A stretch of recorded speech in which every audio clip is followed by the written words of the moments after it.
there, and welcome back to the Mini Weekend. I'm your host, Jack. Let's get into it, Mini. Wow, I am very pleasantly surprised. So, for those of you that listened last week, hanging on by your breath between the potion punch and the rip your pumpkin spice. And the day before Halloween, we went with the root beer pumpkin spice. And I have to say, it's really good. It's literally the perfect blend of a hint of not really even pumpkin.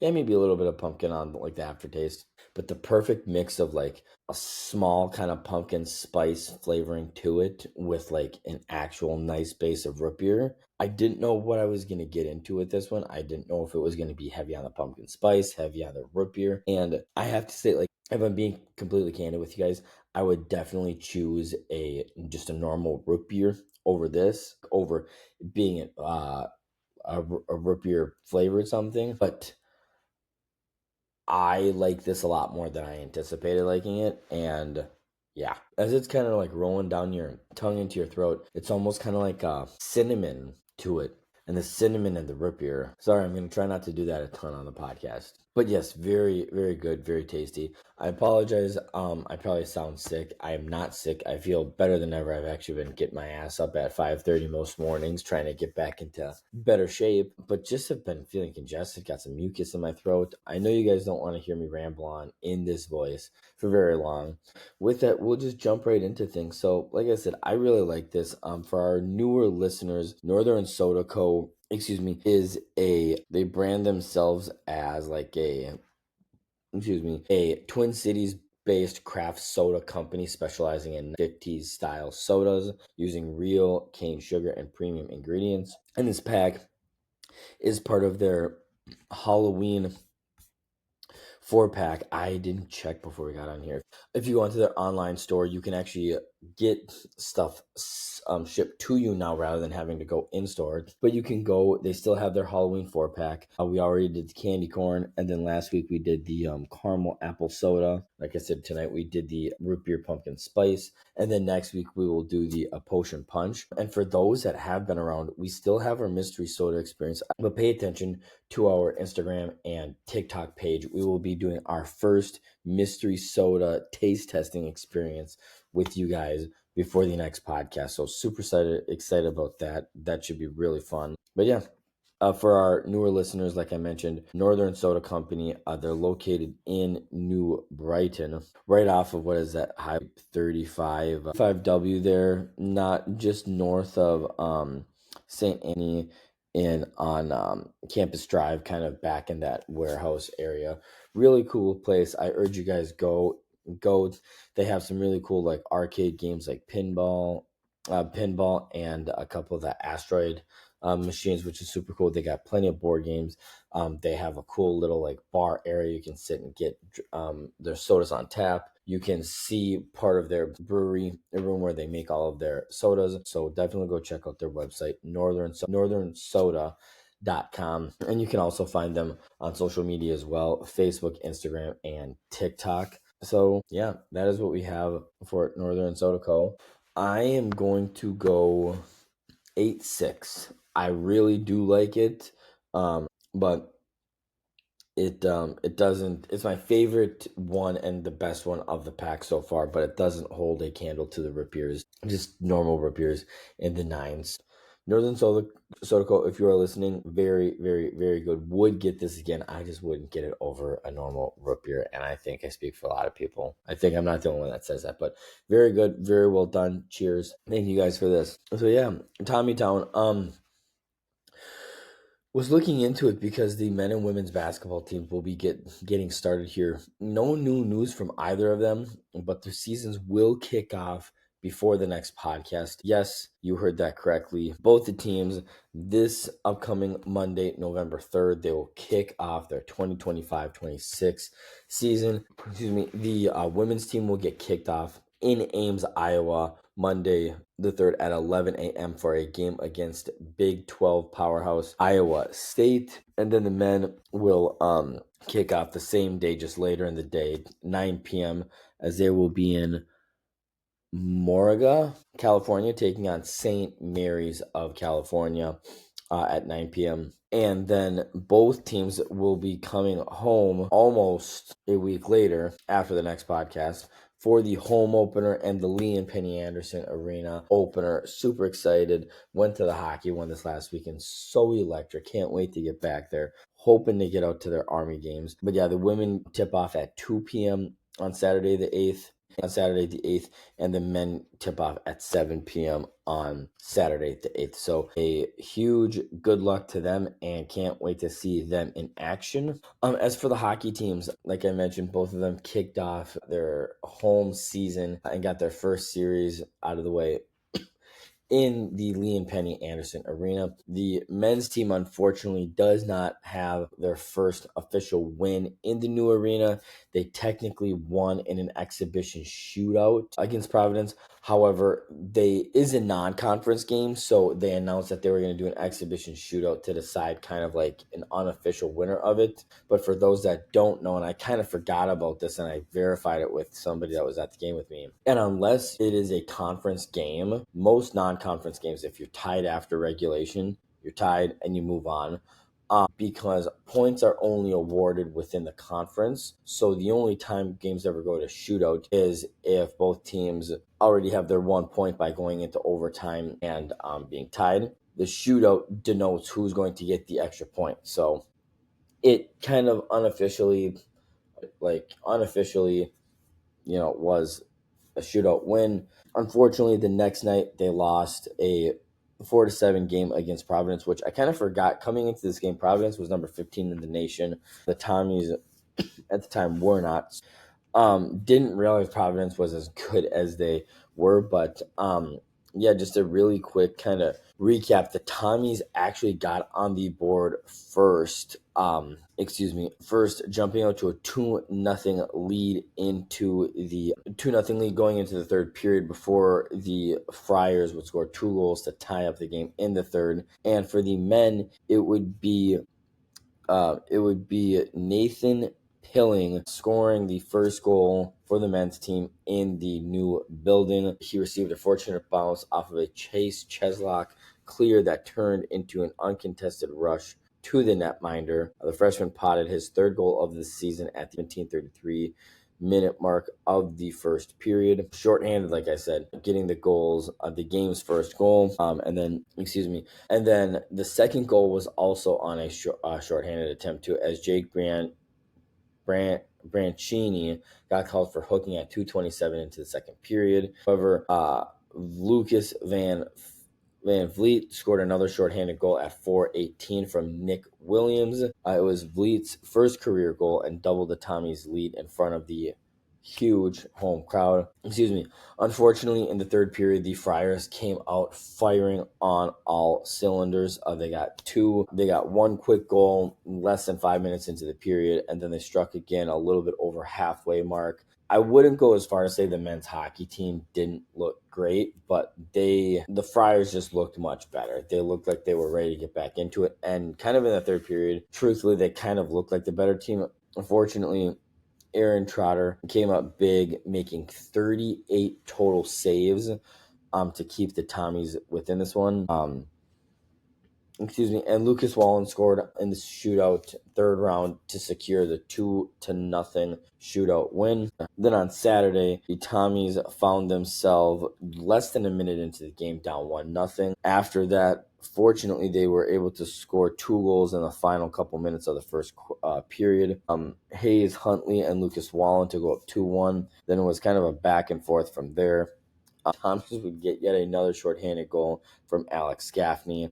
But the Tommies in the game's last 30 minutes would give up 6 goals despite being up 4-1 to lose the game 7-4. So they are still seeking their first win inside the new arena. And they will now be getting ready for a rematch of the CCHA championship against Mankato State. And they will have a home-and-home series, so they'll have another opportunity tomorrow night, Friday, the 31st, to get their first win against number 18 Minnesota State before heading down to Mankato for a 6:07 puck drop on the 18th. Really awesome to be in the stands for that game. Can't wait to get back, like I mentioned, and hope that they can get their monkey off their back tomorrow night against the Mavericks. That would be huge. And then as for the women's team, they were fortunate enough to get their first win. Unfortunately, it didn't happen the first night. It happened the second night. The Tommies found themselves down 5-2 heading into the third period, but they stormed back to take a 6-5 lead with under 30 seconds remaining in the game before the Friars would tie the game up at 6 at the end of regulation, and then go on to go on to score the game-winning goal in overtime. After the scoreless first period, the Tommies tallied 2 in the second to go up 2-0 in the final 20 minutes. From there, the craziness of the third period, Providence tallied a goal to cut the deficit. Riley Bartz, Nora Sauer, and both scored. An empty netter from Ella Berger was actually waved off, and then Sauer got a second chance at it, so just couldn't get the job done on the first night. And then on the other side for the women's team, it would be freshman from Lino Lakes, Minnesota, Tegan Cullenkamp, getting the women's first goal in the new stadium for the women's team. So her and Pickard Pillar will forever be etched in history. So a huge congratulations to them. And for the women's team, they are 13th in the nation. Amazing. Love that for them. They are riding high. This team is 7-3, 2-2 in WCHA play, and they are getting back into action to take on the number 2 Ohio State Buckeyes, who are 7-1 all time and already 5-1 in WCHA play, and hope they can get at least one from this number 2 team. For the women's team, they will be hosting Ohio State, so they will have a 2 p.m. game tomorrow, Friday, and then a 2 p.m. game on Saturday, November 1st, before they head up to Bemidji for a series with the Bemidji State Beavers. So a huge congratulations to them getting that monkey off their back, the first win in the new stadium. Huge congratulations, and hope that they can find a way to beat one of the top teams in the nation right now. Excuse me. Like I said, I'm gonna try to wrap. I know we got some stuff to talk about. I'm gonna try to kind of keep everything concise and to the point tonight, so you don't gotta listen to this for super long. But now for the football team. So for the football team, they are after starting 3-3 for the year. They have really asserted their dominance these last 2 weeks against Valpo and Stetson, scoring over 50 points for the second straight time. They dispatched of the Stetson Hatters by a score of 52 to 10. Let me see here. The Tommies jumped out to a 22-0 lead going into halftime, and then would really pour it on, scoring 16 additional points in the third quarter to really pull away, going into the final frame up 38-3, and was really an all-around effort. You saw Logan Cassidy get a 46-yard pick six, but other than that, it was pretty much the offense and a couple field goals that would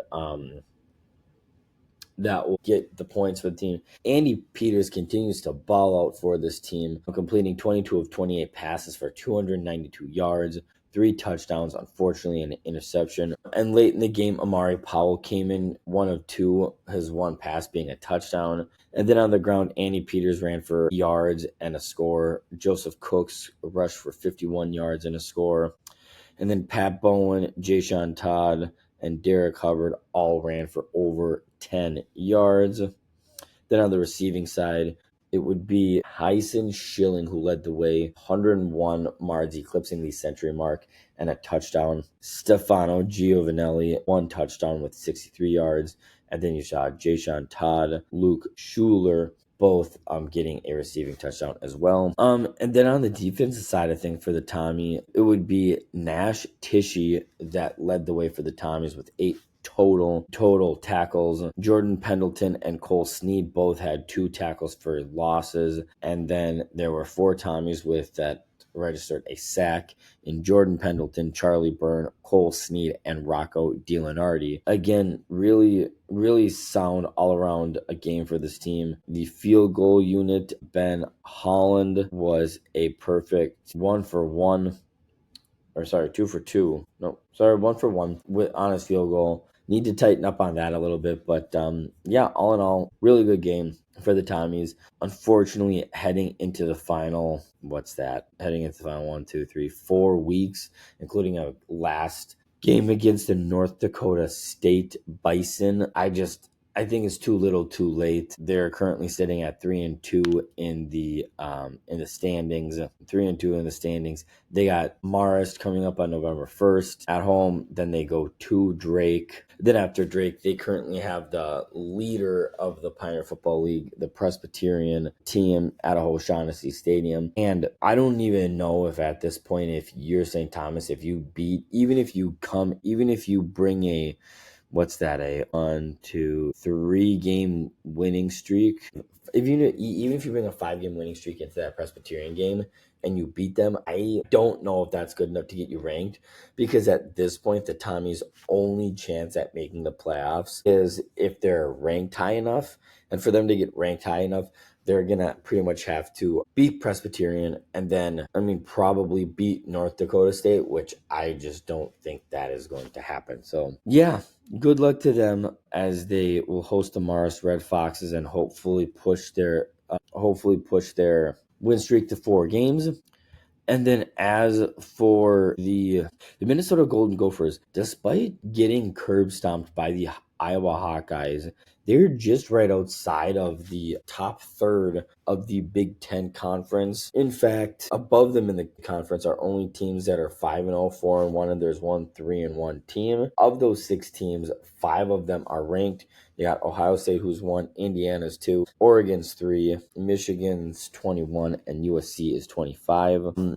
So you gotta feel good about that. But I'm looking at this here. In the top 10, they are one of 2 teams that have not scored 100 points a game. And they are one of just 2 teams that have less points for than points against, which is not a good look. But nonetheless, they did beat the number 25 ranked team, Nebraska, a couple weeks ago. But this Iowa game, 3-41, man, yikes. Was not a good game. I questioned the play calling. Drake Lindsay did not look good. 16 of 28. We ran the ball 25 times and got a total of 24 yards, which is abysmal. I understand Drake Lindsay took 4 carries and got minus 29 yards. But even if you take that off there, that's 52 yards of rushing. That's embarrassing. And to top it all off, Drake Lindsay only threw for 109 yards and had 3 interceptions. So you're not going to win a game with your quarterback playing that poor, unfortunately. Excuse me, not unfortunately. That's just how the cookie crumbles. You don't get to play that terrible and not have some ramifications, if you will. So yeah, like I said, they had a bad loss. Right now, the Iowa Hawkeyes sit at 6-2, overall 4-1 in the Big Ten. So yeah, once again, not a good look. But just like we always say, onward and upward, and they will look forward to rebounding back at home to play the Michigan State Spartans.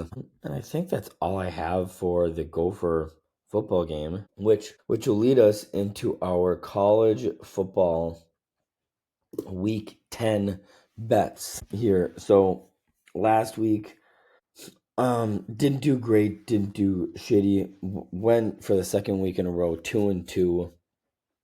Colorado didn't hit. Alabama and Georgia Tech did hit, but Missouri and Vanderbilt did not go over 52.5 points. So that sucked. So went 2-2 on this last week, like I mentioned.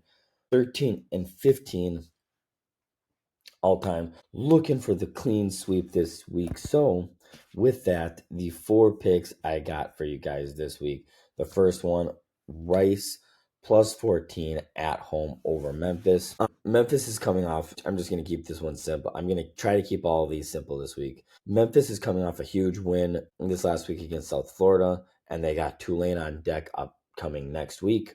It'll be easy for them to, I think, get lost in this matchup. And for Rice, they've simply just shined at home. So give me Rice plus 14 against Memphis. Sorry. Pick number 2, like Notre Dame over their team points of 42.5 points. I think this Fighting Irish team really does have an elite offense, and they're about to go up against a really, really bad Boston College defense who ranks 126th in the nation in points allowed. Plus, I think that they know not only do they have to win out to make the college football playoff, but they have to win out and beat most of those teams by a big margin to even be considered.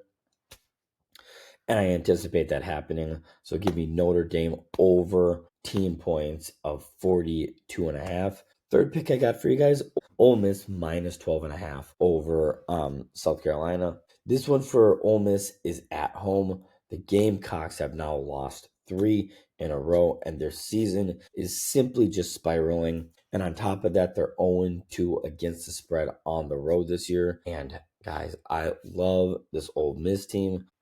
I think Lane's got this team cooking. They're going to be on fire. I think they win this one easily. So give me Ole Miss minus 12.5. And then fourth pick, I like Navy and North Texas to go over 65.5 points. Once again, keeping it simple, I think this is one of those games where defense will be completely optional. North Texas can put up points at will, and I forgot his name and I didn't put it down, but North Texas's coach Patrick Mahomes and Cam Ward in college, so he knows what he's got to do with his offense to put up numbers and points.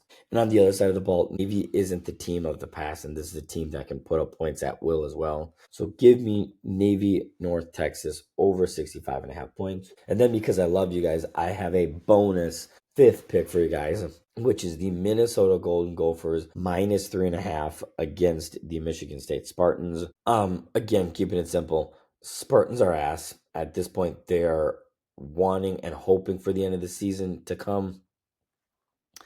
Yes, we just talked about it a minute ago. I know the Gophers lost 3-41 to Iowa in Iowa, but I really believe that PJ Fleck will have this team fired up and ready to go and rebound in Minnesota. So I anticipate this team beating Michigan State by at least 10 points. So that's what I got for you guys. Week 10, Rice plus 14, Notre Dame over 42.5 team points, Ole Miss minus 12.5 points, Navy North Texas over 65.5, and Minnesota minus 3.5 points. So with that, guys, unreal. This last week, surprisingly, they dropped their UNRL, Unreal, and NFL Volume 5 signature collection. So they dropped an assorted amount of things from the hoodie we have on to shirts. I actually have their shirt on too.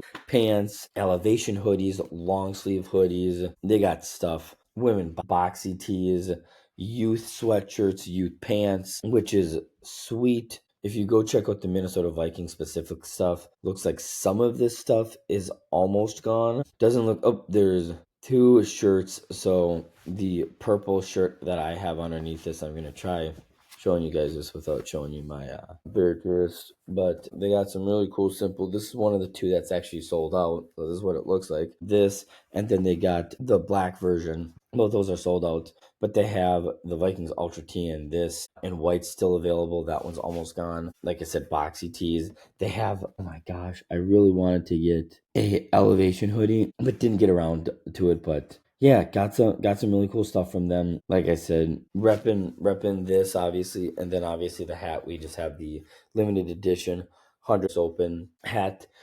that I love. Been a while since I wore that one. But yeah, so go check them out. Like I said, it's their NFL collection, so they have stuff for Bills fans, Panther fans, Bears, Cowboys, Broncos, Lions, Packers, Chiefs, Patriots, Giants, Jets, Eagles, and Steelers. So lots of really cool things, a lot of different like color schemes and stuff like that. So go check them out. You will not be disappointed.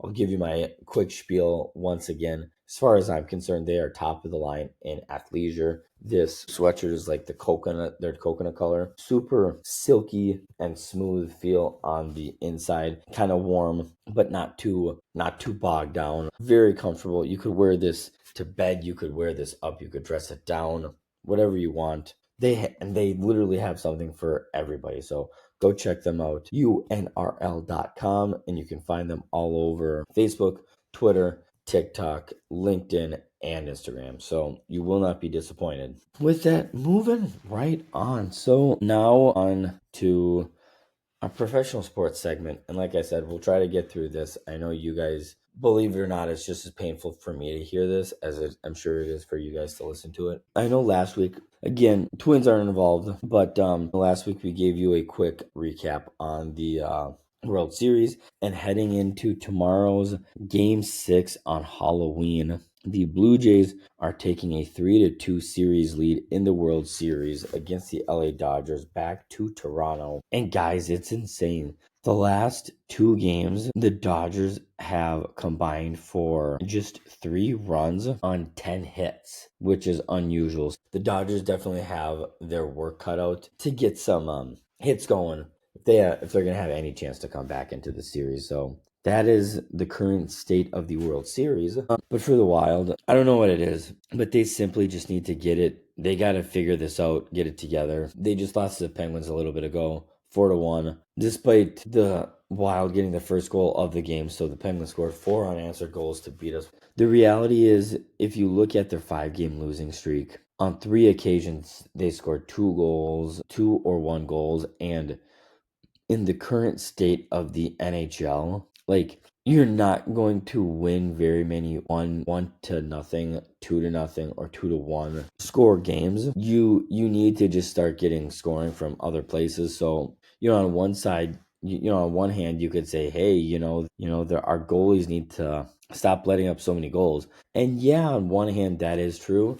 But at the same time, like, some of these goals that you see, they're being screened by their players, or they're getting screened by other players that aren't being touched at all. So I think something's got to change. Something's got to give. I'm not saying they need to fire Hines or anything like that, but at the end of the day, something's got to kind of get these guys going, get these guys motivated. I'm still not sure the status of Matt Zuccarello and his status, but hopefully once he gets back, and hopefully when Zach Bogason can get back, hopefully that's somebody else that might be able to get some things going and rev some of the guys up and make opposing teams kind of play with more of a little bit of an edge. So yeah, and then for the Wild, for the upcoming week, their upcoming schedule, Saturday they'll be hosting the Vancouver Canucks 6 p.m. Tuesday they'll host the Nashville Predators at 7. So they'll have some time off and only 2 games in the next week.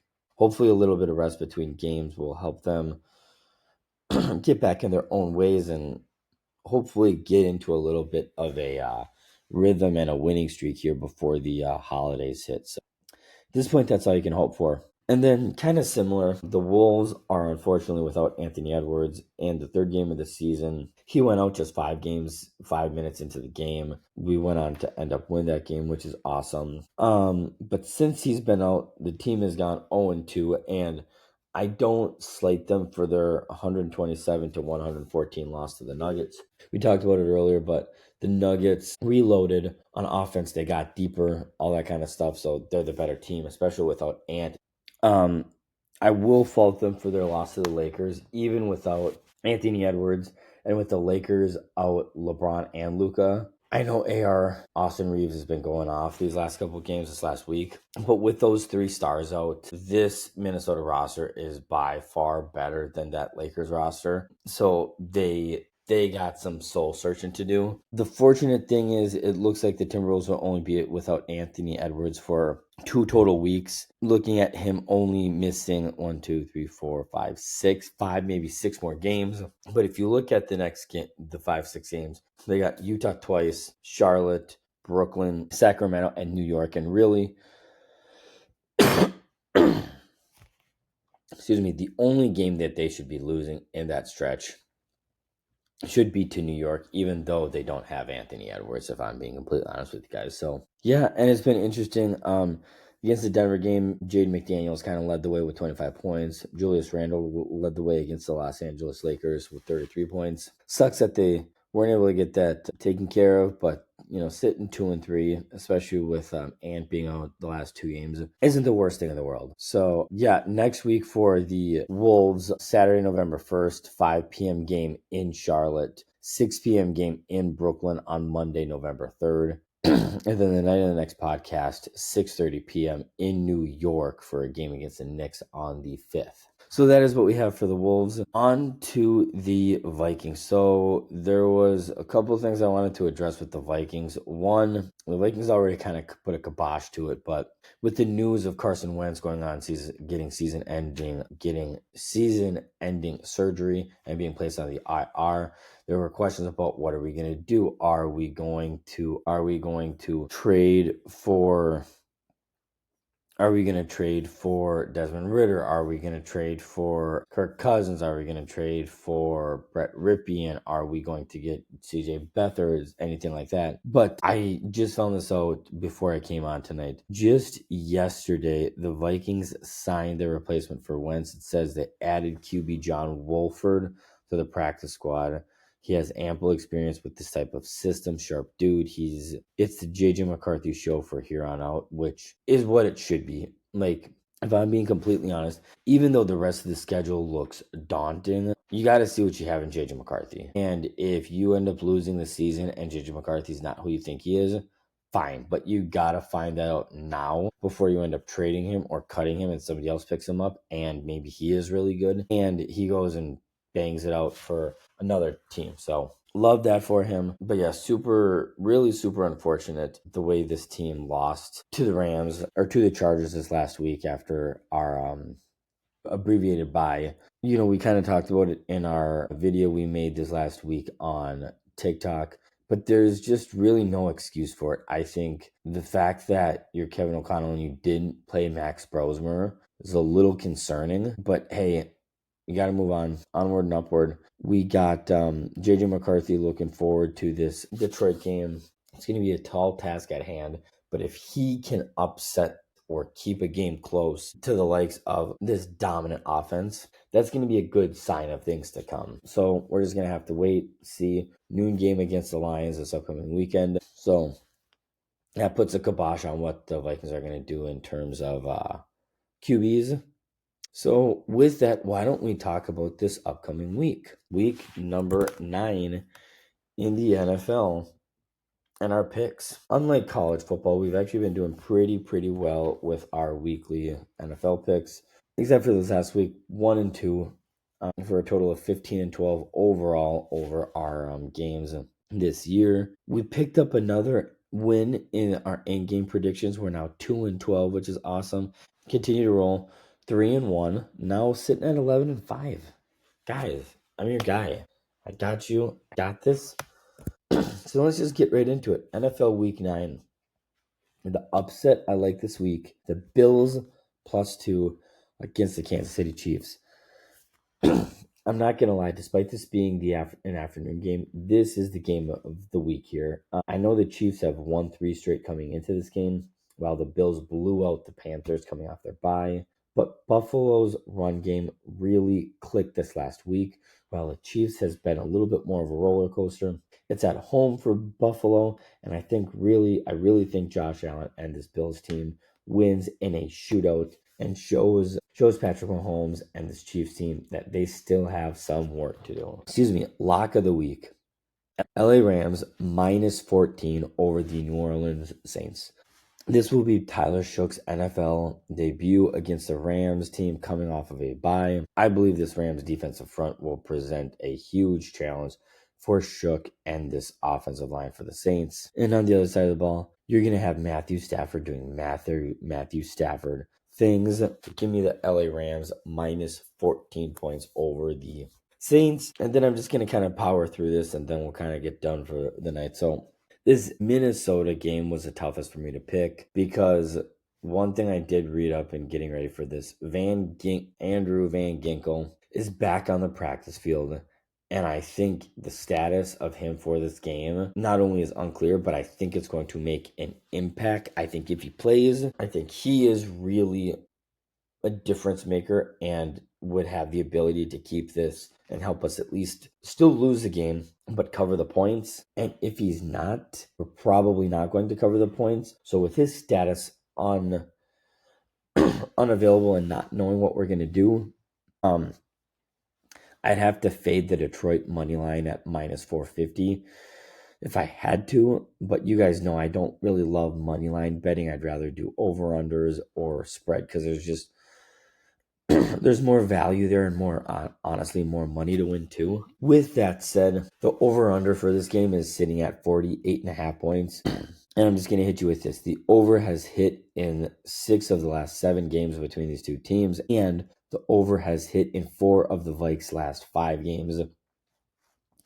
Detroit is firing on all cylinders offensively, and JJ and KOC will be determined to try right the ship and get things right for the Minnesota Vikings. So give me the Lions Vikings over 48.5 points, which brings me to the Vikings game itself. I'm going to be honest with you guys. I think we're going to lose this game. This was one of the games I think I had us losing at the beginning of the season as well.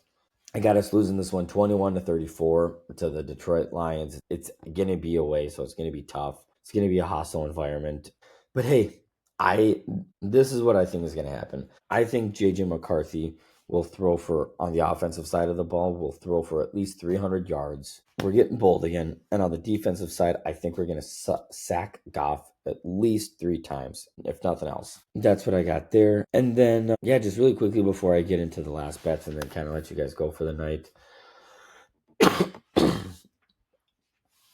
Here is Brian Flores and this defensive front really need to start doing a better job of pressuring the quarterback, getting to the quarterback, and making him frazzled, because the defense that Brian Flores plays on the backside of the ball is only good and only helpful if you're getting pressure on the quarterback. So that's going to be a huge key for success in this game, to take the pressure off of our secondary and less work for Swiss Army knife Josh Metellus to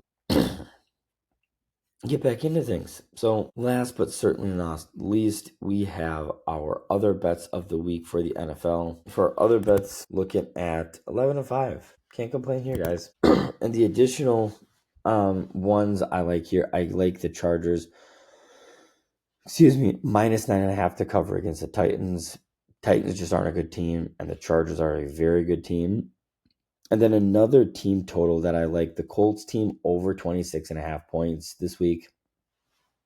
They've gone over that in their last 4 straight games. And on top of that, they're averaging just a shy over 34 points per game. So give me their team total points over. Third one, you guys might be surprised by this, but the Cowboys defense is not good. So I actually like the Cardinals and Cowboys to go over 54.5 points. Then the last one, I like the Patriots to beat the Falcons, but I think the two of them are going to hit under 45.5 points. That is what I got for you guys this weekend. Like I said, go check out Northern Sodaco. Go check out earlier in the podcast for our college picks of the week. Rewind just briefly for our week 10 NFL picks of the week. Go check out unrl.com. They got stuff for everybody. Super comfortable. But last and certainly not least, happy Halloween. Have a great Halloween. Stay safe. And with that, until next time, Minnie.